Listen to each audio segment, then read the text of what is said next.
gênero textual que nós vamos ver, muito usado na escola, na academia, na sua universidade, sua faculdade, é o resumo. É importante a gente saber como faz um resumo. Vamos primeiro ao conceito, à definição, né? O que é um resumo? Todos vocês têm uma ideia do que seja um resumo. É uma condensação fiel das ideias contidas em um texto. É uma redução do texto original. Ora, se o resumo é uma redução do texto original, devemos lembrar que o resumo acadêmico nunca deve ultrapassar 1/4 do texto base. Ou seja, se o texto original tiver 4 páginas, seu resumo deverá ter, no máximo, 1 página. No máximo, pode ser menor. Bom, quais são os tipos de resumo mais utilizados? Temos o resumo extensivo, que na verdade não é um resumo propriamente dito, porque é aquele tipo de resumo que você não pode alterar a forma do texto. Você não pode cortar muitas informações. Neste caso, então, nós apelamos para a substituição de vocábulos e expressões por outros equivalentes no sentido, porém, um pouco mais curtos. Nesse caso, esse resumo trata-se, na verdade, de uma paráfrase do texto original, né? Paráfrase, uma paródia. Então, não pode haver muita alteração do formato nem do tamanho do texto. Temos o resumo seletivo. Quando o texto original pode ter informações eliminadas, você pode cortar as informações tidas como menos importantes, né? Os cortes variarão bastante, já que distintas situações poderão gerar prioridades diferentes para as informações veiculadas pelo texto. E por isso mesmo, esse tipo de resumo apela para o espírito crítico do leitor. Nesse caso, eliminam-se introduções desnecessárias, redundâncias, informações sem importância para a compreensão da mensagem.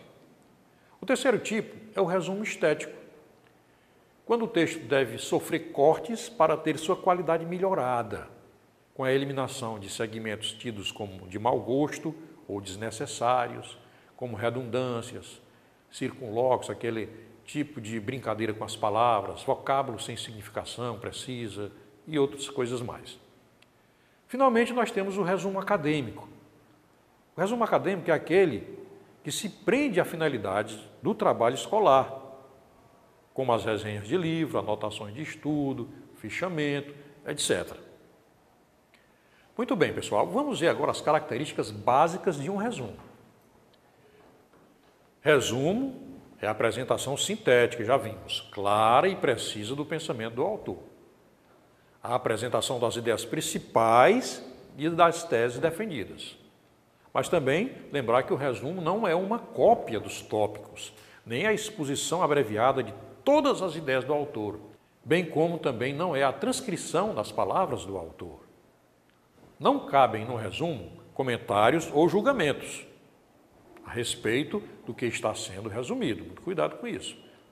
O resumo é um resumo, não é uma crítica. Você não vai dar opinião sobre o que o autor escreveu. Finalmente, quem resume apresenta com as próprias palavras os pontos relevantes de um texto, procurando expressar suas ideias essenciais na progressão e no encadeamento em que aparecem. Como é que você faz um resumo? Isso é importante. Algumas dicas muito boas.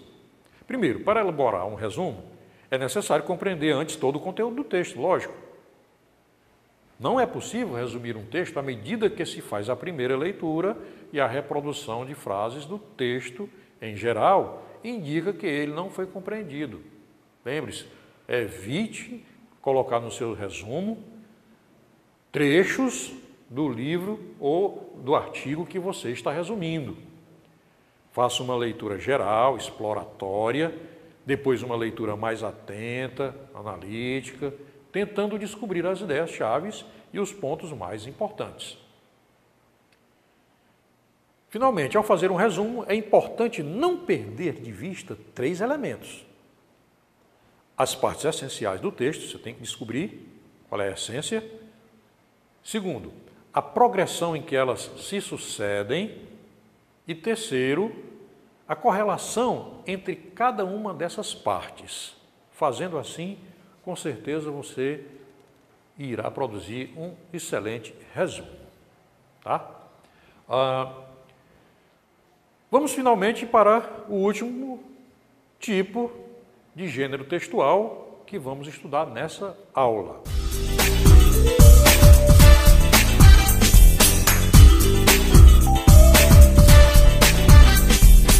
O que é uma resenha? De acordo com o dicionário Ruais, dicionário eletrônico, resenha é um tipo de resumo de texto de extensão maior que a sinopse. Parece que nós ficamos na mão. E o que vem a ser uma sinopse? Você talvez já teve a curiosidade de ler o resumo de um filme que vem na contracapa do DVD. Aquele pequeno resumo é a sinopse. Vamos exemplificar. Nós temos aqui em mãos a Paixão de Cristo de Mel Gibson. Vou ler aqui a sinopse. Diz assim: dirigida pelo vencedor do Oscar, Mel Gibson, esta é uma história de profunda coragem e sacrifício que nos conta as 12 últimas horas da vida de Jesus Cristo. Com fotografia deslumbrante e uma interpretação marcante de Jim Caviezel, A Paixão de Cristo é uma obra cinematográfica triunfante e inflexível. E, segundo Ruais, a resenha é um tipo de sinopse, só que é maior. Então, você vendo aí um exemplo de sinopse, já fica mais fácil você saber o que significa realmente uma resenha. Bom, os principais tipos de resenha são a resenha resumo, é um texto que se limita a resumir o conteúdo de um livro, de um capítulo, de um filme, de uma peça de teatro ou de um espetáculo, sem qualquer crítica ou julgamento de valor. Trata-se de um texto informativo, pois o principal objetivo é informar o leitor. Esse tipo de resenha também é chamada de resenha descritiva. O segundo tipo de resenha é a resenha crítica. É um texto que, além de resumir o objeto, faz uma avaliação sobre ele, uma crítica, apontando os aspectos positivos e negativos. Trata-se, portanto, de um texto de informação de opinião, também denominado de recensão crítica. Quais são as características básicas de uma resenha? Você sabe? Vamos lá. Nós descobrimos as características da resenha através de seu objetivo. Qual é o objetivo da resenha? É divulgar objetos de consumo cultural, livros, filmes, peças de teatro, etc.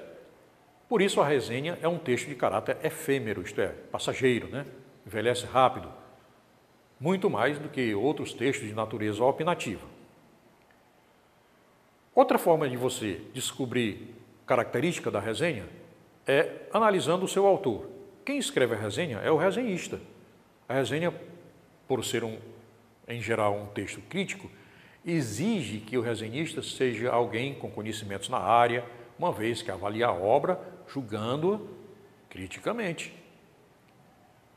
Quanto à veiculação, sabemos que a resenha é, em geral, veiculada por jornais e revistas. É um tipo de texto preparado para usar esses tipos de mídia. E a extensão? Qual o tamanho de uma resenha? A extensão do texto resenha depende do espaço que o veículo reserva para esse tipo de texto.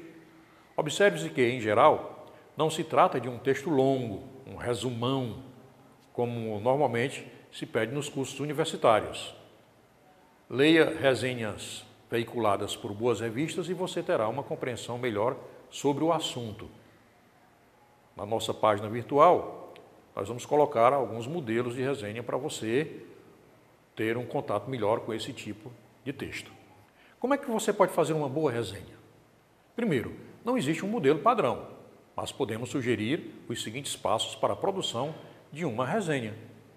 Primeiro passo, sempre leia atentamente, com olhar crítico-analítico, o texto original. Você precisa conhecer profundamente o original, porque você aí vai produzir o resumo e vai criticar. Segundo, dê um título à sua resenha. Terceiro, faça referência bibliográfica da obra resenhada. Nome do autor, título da obra, editora, etc. Apresente o autor, fale um pouquinho dele, sobre as outras obras que ele escreveu, a sua vida literária. E, por último, faça o resumo. Apresente as principais ideias, no caso de um texto dissertativo, ou os tópicos relevantes do enredo, caso a obra seja uma narrativa. Faça a avaliação crítica, que é o último passo. Apresente os pontos positivos e negativos do texto analisado e depois a conclusão. Para ficar bem fixo mesmo na sua mente como é que funciona essa história da resenha, vamos apresentar aqui um modelinho, tá? Nada melhor para esclarecer do que um bom exemplo, não é verdade? Veja bem, como foi que a Claudete fez o resumo da obra Amanhecer, naquela trilogia muito conhecida, né? O Crepúsculo, né? Lua Nova e Eclipse. Então, no quarto livro, que traz o desfecho da série, tem a importante missão de atender à expectativa de milhões de leitores que anseiam pelo final da história de amor entre o vampiro Edward Cullen e sua namorada humana, Bella Swan. Aí está a apresentação da obra e da autora, primeiro passo para fazer a resenha. O segundo passo é o resumo propriamente dito. Em Amanhecer chega o momento de Bella tomar sua decisão mais importante, tornar-se imortal ou permanecer humana. Mas a trama se desenrola de tal forma que não caberá a ela tomar essa decisão, e sim a Edward, que precisará da autorização de Jacob, até então seu rival. E aí ela continua o resumo da obra em mais 2 ou 3 parágrafos. Agora vem o passo chamado avaliação crítica. Como é que ela faz isso? Ela diz assim: Amanhecer consegue ser mais envolvente que os 3 primeiros livros da saga dos vampiros, pois surpreende o leitor a cada capítulo com acontecimentos impossíveis de prever. Tudo o que os leitores e fãs da série esperavam desde Crepúsculo finalmente se realiza. Bella e Edward se casam, têm sua primeira noite de amor e, no desenrolar da trama, Bella finalmente se torna imortal. Mas, em meio a estes acontecimentos já esperados, ocorrem muitos outros fatos surpreendentes que mudam o rumo da história para um desfecho emocionante. Veja que aí nós temos a parte da crítica, né, que na verdade foi um elogio. E a conclusão, a última parte. A autora conseguiu atender à grande expectativa deixada pelos outros livros da série. Os leitores vão encontrar em Amanhecer tudo o que esperavam e muito mais. Muito bem, meus amigos. Resta agora vocês pegarem as sugestões de resenha que nós temos aí na nossa plataforma virtual e elaborá-las para treinarem e vocês se tornarem grandes resenhistas. Muito obrigado pela atenção.